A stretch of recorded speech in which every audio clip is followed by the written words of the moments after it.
The final door buckled under the Keth assault, and Soren felt her newly discovered fear surge through her like electricity. It was strange and terrible and wonderful all at once. She finally understood what the humans had been experiencing throughout the battle.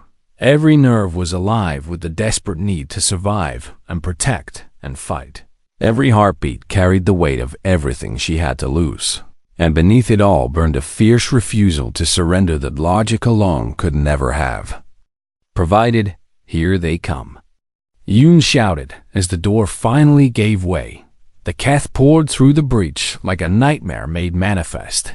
Soren fired into the mass of chitin and claws and found that she fought differently now, not with the cold calculation of her species, but with something hotter and more desperate. She was afraid for herself, but more than that, she was afraid for Yoon and Park and Choi. She was afraid of a universe without the Minute, and that fear made her faster and stronger and more determined than pure logic had ever managed. Park went down first. A Keth warrior caught her across the chest with a scything blow that sent her crashing against the wall. She did not get up. Choi screamed her name and threw himself toward her body and stood over her with his weapon blazing defiance at the swarm. He was crying. Soren could see the tears streaming down his face as he fired. But his aim was true, and Keth after Keth fell before him.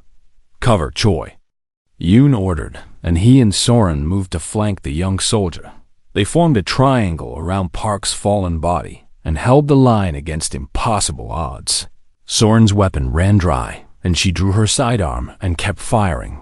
When that ran dry, she drew her combat knife and fought hand to hand.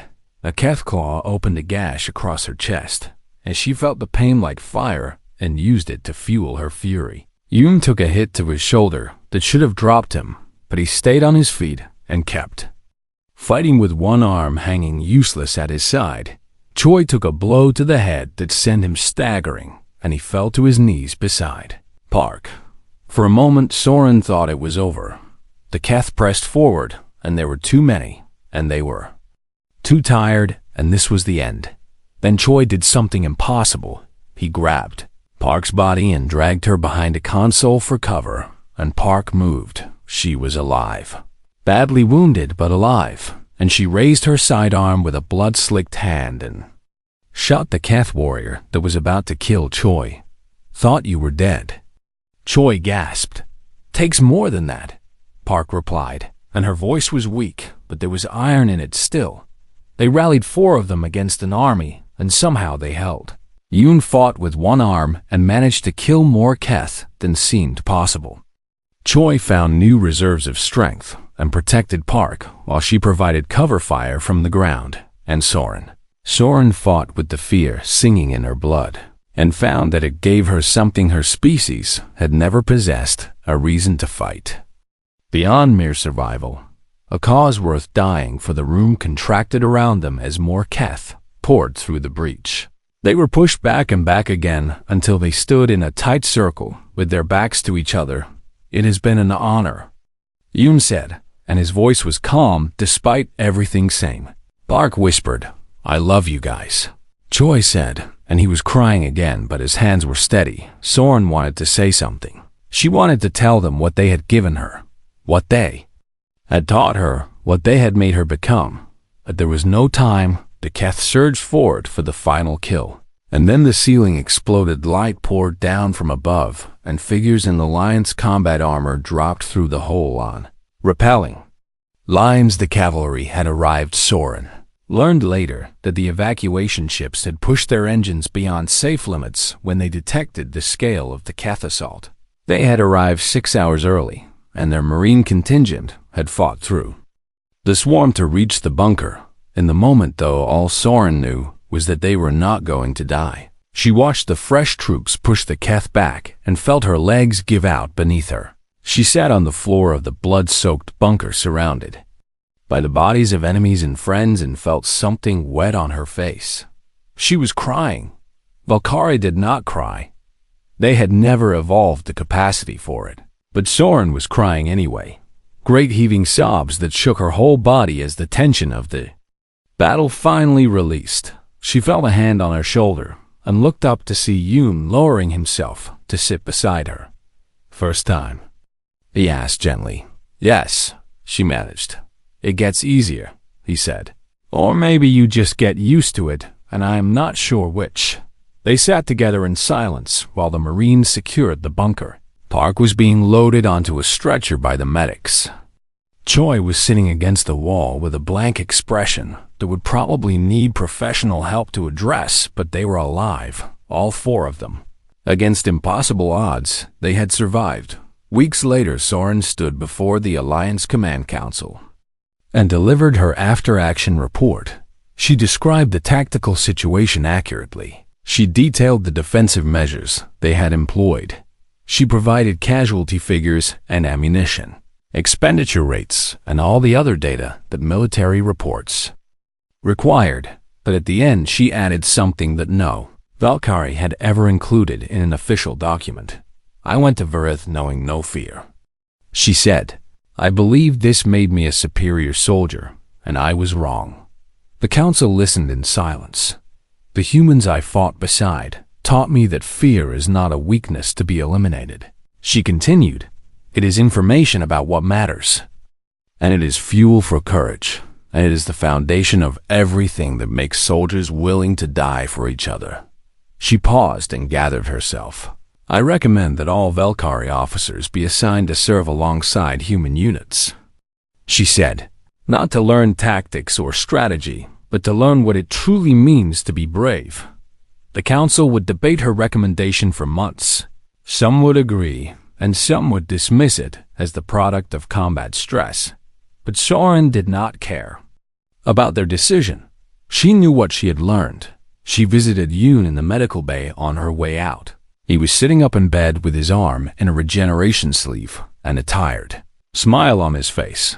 "Heard your report caused quite a stir," he said. "I told them the truth," Soren replied. "That is usually enough to cause a stir." Yoon agreed. Soren sat in the chair beside his bed and looked at this human who had changed everything she understood about the universe. "Were you afraid?" she asked. "During the final stand?" "Terrified," he admitted. "How did it feel?" She pressed. Yoon considered the question, and when he answered, his voice was thoughtful, like being completely alive. He said, "Like every moment mattered, because it might be the last, and like the people beside me were the most important things in the universe." Soren nodded slowly. "That is how it felt for me too," she said. "For the first time in my life." Yoon smiled and reached out to clasp her hand with his uninjured one. "Welcome to the club," he said. Soren held his hand and felt the warmth of connection, and the lingering echo of fear transformed into something precious. She had gone to Varith as a soldier without fear. She was leaving as something more, something the humans had made her, something she would never have discovered without them. She was leaving as someone who understood what courage truly meant, and she would carry that understanding for the rest of her life. 8 hours until evacuation, and the outpost was falling. Soren crouched in the command bunker with her 3 humans and listened to the reports flooding in from other positions. Position 3 had been overrun. Position 5 was not responding. Position 9 was requesting emergency ammunition resupply that they did not have to give. The Keth had committed everything to this final assault, and they were winning. "We need to fall back to the central bunker," Yoon said, and his voice was hoarse from hours of shouting orders over the din of battle. "It is the only defensible position we have left." "Agreed," Soren replied. "I will coordinate the retreat." She sent the orders and watched on her tactical display as the surviving defenders began pulling back from their positions. Some of them made it. Others did not. The Keth were everywhere now, flowing through the breached perimeter like water through a cracked dam. They reached the central bunker. With seconds to spare, the heavy doors sealed behind them, and for a moment there was relative safety in the reinforced structure. Soren took stock of their resources and found them desperately inadequate. 17 defenders remained from an original garrison of 50. Ammunition was critically low. Medical supplies were exhausted. and the Keth were already beginning to probe the bunker's defenses. 17 against an army, Park said quietly, and she was leaning against a wall to keep weight off her wounded leg. Not great odds. No, Yoon agreed. Not great. Choi was sitting on the floor with his weapon across his knees, and his eyes had that distant look that Soren had learned to recognize as the human response to sustained trauma. Soon-hwan. Yoon said gently, "Stay with us." Choi blinked and focused on his sergeant's face. "I am here," he said, but his voice was hollow. Yoon knelt beside him and put a hand on his shoulder. "Remember what we talked about," he said. "Fear is not the enemy, and giving up is the enemy, and as long as you keep fighting, you are winning, even if we die." Choi asked. "Even then," Yoon said, "we die on our feet with weapons in our hands, and we make them pay for every inch, and that is victory, even in defeat." Soren listened to this exchange and felt something shift inside her. The Valkyrie did not believe in moral victories. They did not believe in symbolic stands or glorious last moments. Death was simply the cessation of function, and there was no meaning in how it came. But these humans found meaning everywhere. They found it in hopeless stands and impossible rescues, and the simple act of refusing to surrender. They created meaning through their choices and their sacrifices and their stubborn insistence on mattering, even when the universe said they did not. The first Keth breach came through an access hatch on the lower level.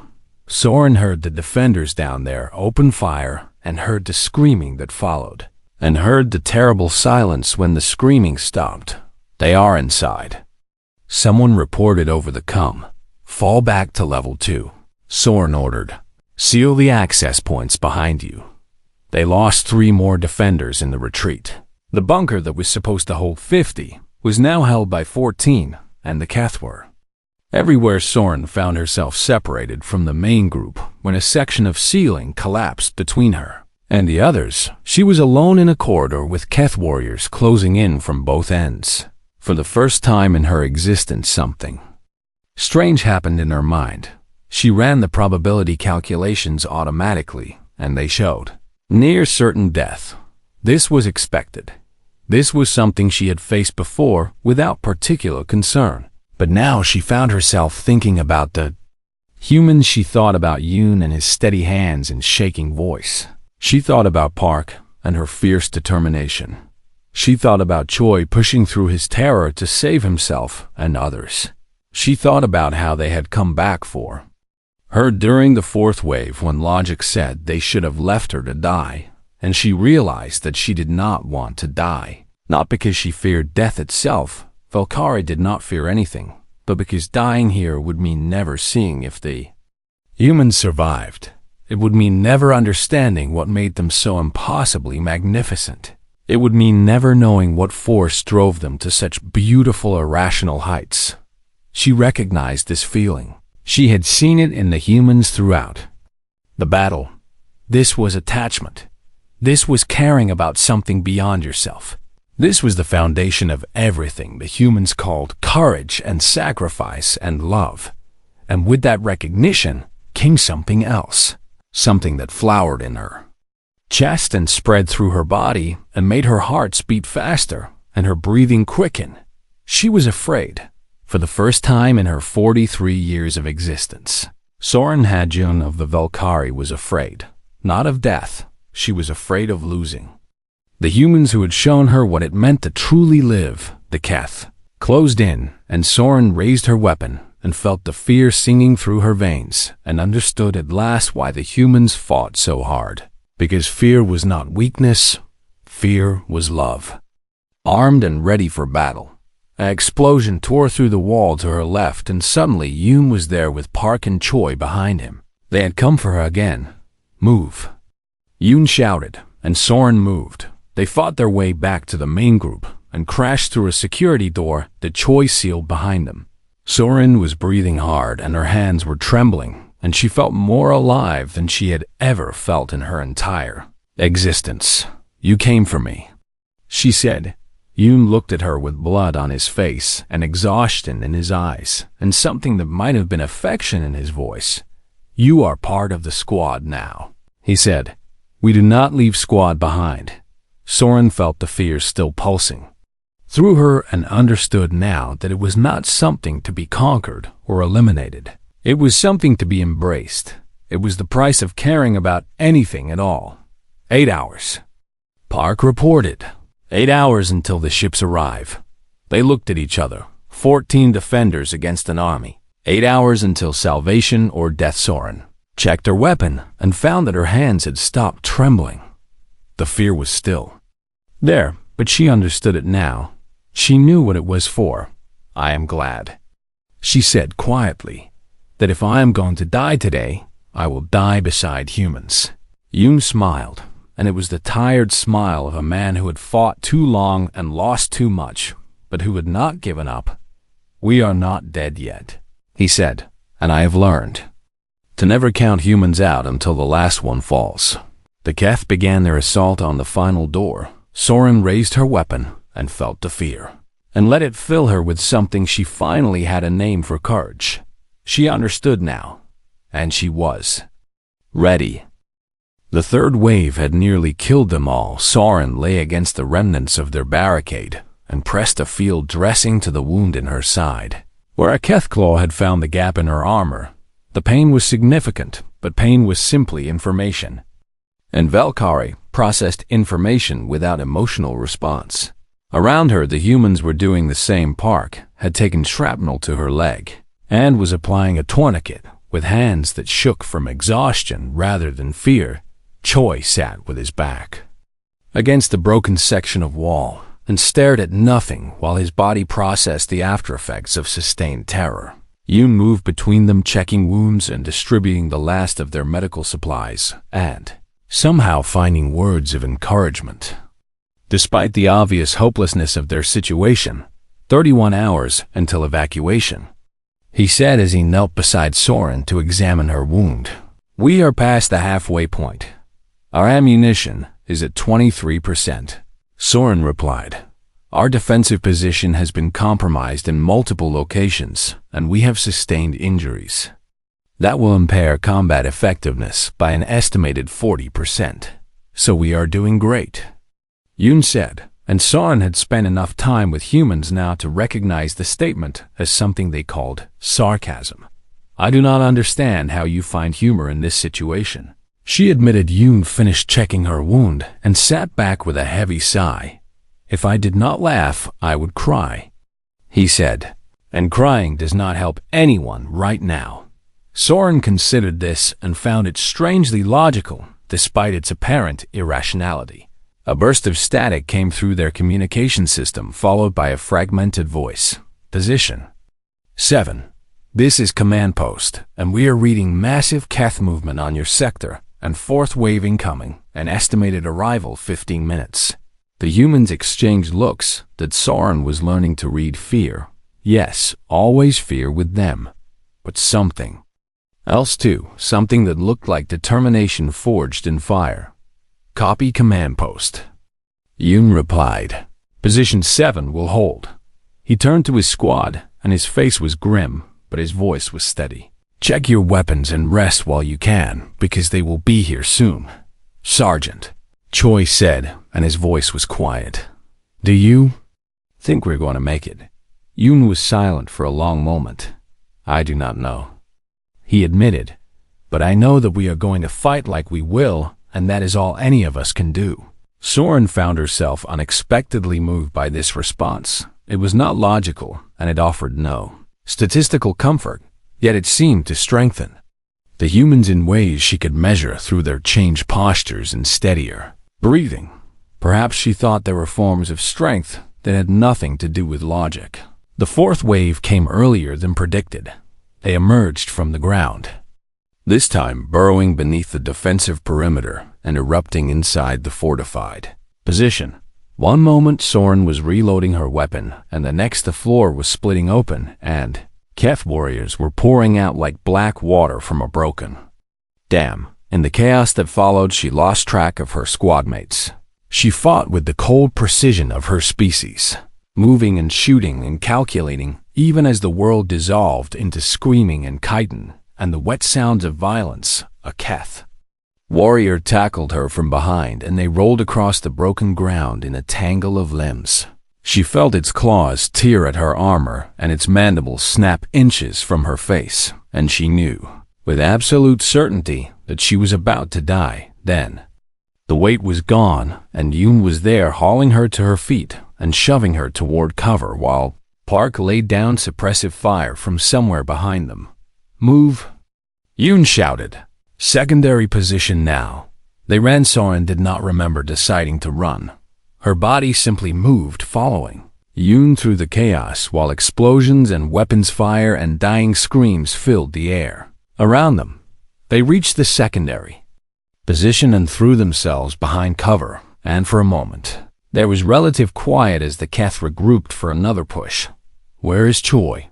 Park gasped. Soren looked around and felt something strange move through her when she realized the young soldier was not with them. She spotted him 20 meters away. He was pinned under a section of collapsed wall, and Keth warriors were converging on his position. His weapon was lost somewhere in the rubble, and he was trying to pull himself free with desperate, futile movements. "Leave him," Soren heard herself say, and the words came automatically from the logical part of her mind that calculated probabilities and assessed risks. "The chance of successful extraction is less than 8%, and attempting rescue will expose us to—" "Shut up," Yoon said, and there was something in his voice that Soren had never heard before. It was not anger exactly. It was harder than anger and more absolute. He looked at Park, and some wordless communication passed between them. Then they were both moving, running out of cover and into the open and toward the impossible rescue that logic said would only add 2 more deaths to the inevitable toll. Soren watched them go and felt something crack inside her. Something she had not known existed. Yoon reached Choi first and began hauling at the debris while Park positioned herself between them and the approaching Keth. She fired in controlled bursts that dropped warriors one after another, but there were too many, and they were too close. And this was suicide, and they knew it was suicide, and they did it anyway. The wall section shifted, and Choi scrambled free, and Yoon grabbed him, and they ran. Park covered their retreat, walking backward and still firing, and Soren saw a Keth claw rake across her back and saw Park stumble and keep moving. They crashed into cover beside Soren and lay there gasping and bleeding and alive against all probability. "Why?" Soren asked, and her voice sounded strange to her own ears. "The odds were negligible, and you knew you would probably die. And why would you do that?" Yoon looked at her with blood running down his face from a cut on his forehead. "Because he is ours," he said simply. "Because you do not leave your people behind, no matter what the odds say." Soren processed this and found that she could not process it. Not with logic, not with probability calculations, not with any framework her species had ever developed. The humans had risked everything for one of their own, and they had won against impossible odds, and the only explanation was something that existed beyond the realm of logical analysis. She looked at Park, who was gritting her teeth, while Choi bandaged her wounded back. She looked at Yoon, who was already checking his weapon and preparing for the next assault. She looked at Choi, who should have died, and was instead loading a fresh magazine with trembling, grateful hands, and Soren realized that she wanted to understand, not as an academic exercise, not as a tactical assessment. She wanted to understand because these humans had done something beautiful and terrible, and she needed to know what force could drive beings to such magnificent irrationality. 27 hours until evacuation. Yoon said quietly, "Can you keep fighting, Commander?" Soren checked her wounds and her ammunition and her position. "Yes," she said. "I can keep fighting." Yoon nodded, and something like approval flickered in his exhausted eyes. "Good," he said. "Because we are going to need everyone we have got." The Keth were massing again. Soren watched them gather and felt something new stirring in the spaces where fear had never lived. She did not know what to call it yet, but she thought it might be the beginning of understanding. The second wave hit position 7 like a hammer striking stone, and Soren found herself fighting alongside the humans for the first time. She had not planned to join them on the front line. Her role as commander required her to maintain tactical oversight of all positions, but the Keth had concentrated their assault on the eastern perimeter, and Position 7 needed reinforcement, and Soren had responded without conscious calculation. Now she crouched behind the barricade between Sergeant Yoon and Corporal Park and fired into the endless tide of chitin and claws that surged toward them. She fought the way Valkyrie had always fought. Each movement was precise, and each shot was calculated to maximize damage and minimize ammunition expenditure. She tracked multiple targets simultaneously and prioritized threats based on proximity and lethality, and maintained perfect awareness of her tactical environment. It was efficient. It was logical. It was nothing like how the humans fought. Park screamed curses as she triggered a chain of explosive charges that tore through a cluster of Keth warriors. Her hands trembled so badly between detonations that she dropped a charge, casing twice before managing to arm the next sequence Yoon's. Breathing came in ragged gasps, and his voice cracked every time he shouted an order yet.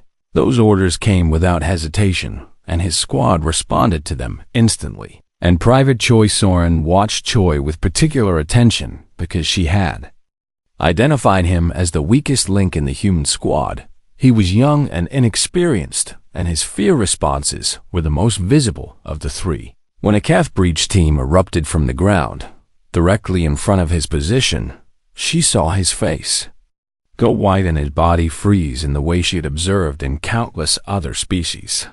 This was the moment when soldiers broke. This was when fear won. But Choi did not break. Something happened in his eyes, a shift that Soren could not quantify. The terror was still there, but it compressed into something smaller and harder, and a different expression rose around it like flame around a coal. He screamed, not a scream of fear, but something rawer and more primal. Then he was moving forward into the breach with his combat knife in one hand and his sidearm in the other. The Keth warrior that had emerged first fell with Choi's blade buried in its thorax. The second died to a point-blank shot through its sensory cluster. The third managed to rake its claws across Choi's arm before he killed it with a strike that severed something vital by the time Yoon reached him to pull him back. The breach was sealed, and Choi was standing amid Keth corpses with blood streaming down his arm, and his whole body shaking so hard his teeth chattered, "Medkit." Yoon ordered, and Park was already there wrapping Choi's wound with quick, efficient movements. "I froze," Choi said, and his voice was small and ashamed. "I froze and they almost—" "You moved," Yoon interrupted. "You froze for maybe 2 seconds. And then you moved and you killed 3 of them by yourself, and you sealed the breach before they could flank us. But I was so scared." Choi whispered. "Of course you were scared," Yoon said, and there was something almost gentle in his battle-roughened voice. "Being scared is not the problem, and being scared never was the problem." Soren listened to this exchange and tried to process it according to the logical frameworks her species used to understand the universe. It did not fit. Fear was a liability fear, impaired cognitive function and degraded motor control, and triggered flight responses that removed soldiers from combat. Every species in the Alliance knew this. Every species in the Alliance struggled against fear as a weakness to be minimized and managed and overcome. Yet here were these humans treating fear as if it was simply another factor in the equation. Not a bug in their biological software, but a feature they had learned to work with rather than against. "Sergeant Yoon," Soren said during the brief lull that followed the second wave's retreat, "I require explanation." Yoon was checking his ammunition count, and he glanced up at her with eyebrows raised. "Explanation of what exactly?" Private Choi experienced paralytic fear response during the breach, Soren said. Standard psychological models predict that such a response should have resulted in continued paralysis or flight or psychological breakdown, yet he transitioned from paralysis to aggressive action within seconds and by his own admission. He remained terrified throughout, and I do not understand how both states can exist simultaneously. Yoon sat back against the barricade and took a long drink from his water canister before answering. "Have you ever heard the word courage?" he asked. "I am familiar with the translation," Soren replied. "It refers to the absence of fear in dangerous situations." "No," Yoon said, and he shook his head with something that might have been amusement. "That is not what courage means," said. "Oh." He paused and seemed to be searching for words. "My grandmother told me something when I was young." He continued. "She said that courage is not about not being afraid because only fools feel no fear when they should, and courage is about being afraid and doing what needs to be done anyway. That is logically inconsistent," Soren said. "If fear impairs function, then acting while afraid should produce inferior results compared to acting without fear." "Maybe," Yoon admitted. "But here is the thing that I think you Valkyrie miss because you have never experienced it yourselves." He leaned forward and his eyes held hers with an intensity she had not expected. "Fear tells us what matters," he said. "Fear tells us what we have to lose and what we care about protecting. And when I am afraid for my squad, it is because I love them and because I would rather die than let them die. And that fear does not make me weaker." He paused, and something fierce entered his expression. "It makes me fight harder than I ever could without it." Soren processed this information and found that it did not fit into any framework she possessed. The Valkyrie had no fear because they had never evolved the capacity for it. They also, she realized with sudden uncomfortable clarity, had no word for courage. Why would they need one? Courage required fear to exist. It was not the opposite of fear, but its transformation.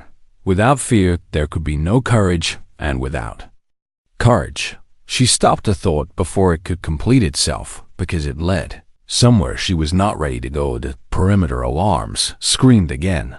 "Third wave incoming," Park reported, and her voice was tired but steady. "How many?" Yoon asked. "More than before," Park said. "A lot more." Soren ran the probability calculations automatically. With their current ammunition and personnel and the size of the approaching force, their chances of survival had dropped to 11%.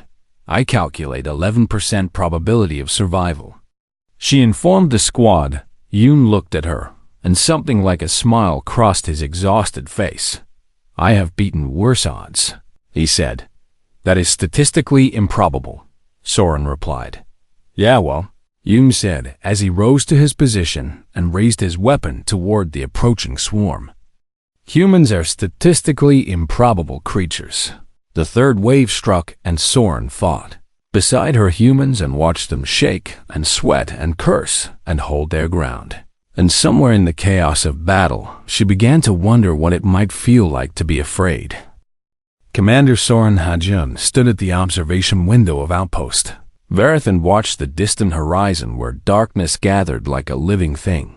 She had served in the Alliance military for 43 standard years, and in all that time, she had never understood why other species trembled before battle. The Valkyrie did not tremble. They could not. Her species had evolved on a world of endless plains and gentle seasons where no predators hunted and no disasters struck without warning. Fear was simply absent from Valkyrie biology, the way flight was absent from creatures born without wings. It was not something they had overcome or conquered. It had never existed in them at all. Soren turned from the window when the door behind her opened and 3 figures entered the command room. These were her new squad members, humans. She had read their files and studied their service records and found nothing remarkable in either. Sergeant Yoon Dae-sung was a career soldier with 12 years of combat experience. Corporal Park Min-ji specialized in demolitions and defensive fortifications. Private Choi Sung-hwan was the youngest of the 3, with only 2 years of service, but strong evaluations from his previous commanders. They stood before her now, and she observed them with the clinical precision. Her species was known for Yoon was tall for a human with broad shoulders and hands that showed the calluses of someone who had held weapons for many years. Park was smaller, but carried herself with the confident posture of someone who knew her own capabilities. Choi still had the softness of youth in his face, but his eyes moved, constantly scanning the room, assessing threats even in this secure location. "Commander," Yoon said, and his voice carried the respectful tone of a professional soldier addressing a superior officer. "Sergeant Yoon, reporting with Corporal Park and Private Choi as ordered." "I have reviewed your records," Soren said. "You will be assigned to Defensive Position 7 on the eastern perimeter." "Understood," Yoon replied. "What is our current threat assessment?" "A Keth swarm has been detected approaching this sector," Soren explained. "Intelligence estimates a vanguard force will reach us within 6 hours, and we must hold this position for 72 hours until evacuation ships arrive." She watched the humans carefully as she delivered this information. Their reactions were immediate and visible in ways that never ceased to fascinate her. Yoon's jaw tightened and his pupils dilated slightly. Park's breathing changed, becoming slower and more controlled, as if she was consciously regulating her body's response.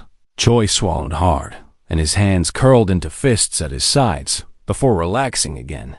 These were the signs of fear Soren had cataloged them across dozens of species throughout her career. The racing heart and the surge of chemicals and the tension that coiled through muscles, preparing them for flight. Yet the humans did not request reassignment. They did not argue that the odds were unfavorable or suggest alternative strategies that would take them away from danger. They simply stood there experiencing what Soren calculated must be significant psychological distress and waited for further orders. Position 7 is the most exposed point on the eastern perimeter, Soren continued. Probability of direct engagement with Keth forces is approximately 89%. "We understand," Yoon said, and his voice carried a slight tremor that he did not bother to hide. "We will hold the position," Soren found this response inefficient.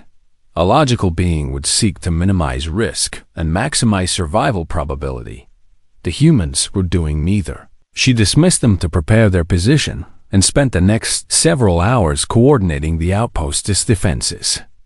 With the cold precision her species brought to all military matters, when darkness fell and the first Keth scouts were detected on the perimeter sensors, she moved to an observation post where she could monitor all defensive positions. Position 7 drew her attention repeatedly. She watched through her tactical display as the 3 humans fortified their location and checked their weapons and spoke to each other in low voices that the audio pickups could not quite capture. The first Keth wave struck like a black tide rolling across the moon's barren surface. The creatures were nightmare-made flesh with many limbs and chitin armor that gleamed weightily in the outpost's floodlights. They made no sound as they charged, and somehow their silence was worse than any battle cry could have been. Soren observed the battle with detached analytical interest. She noted which positions held firm and which required reinforcement. She calculated ammunition expenditure rates and adjusted supply distribution accordingly. And she watched Position 7, where her human soldiers faced the enemy.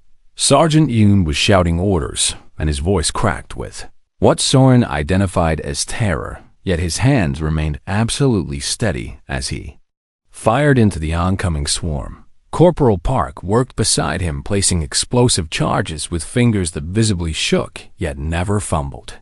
Private Choi's face was pale and sweat dripped from his brow, but he held his position and did not retreat.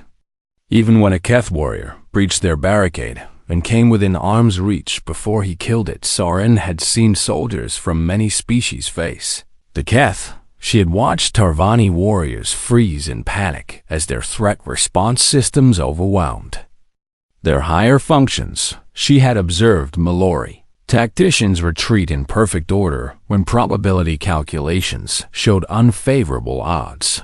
She had witnessed the Keth break battle lines across a dozen worlds through the simple weapon of fear. But the humans did not break. They were afraid Soren could see it in every trembling hand and hear it in every cracking voice. Yet they continued to fight.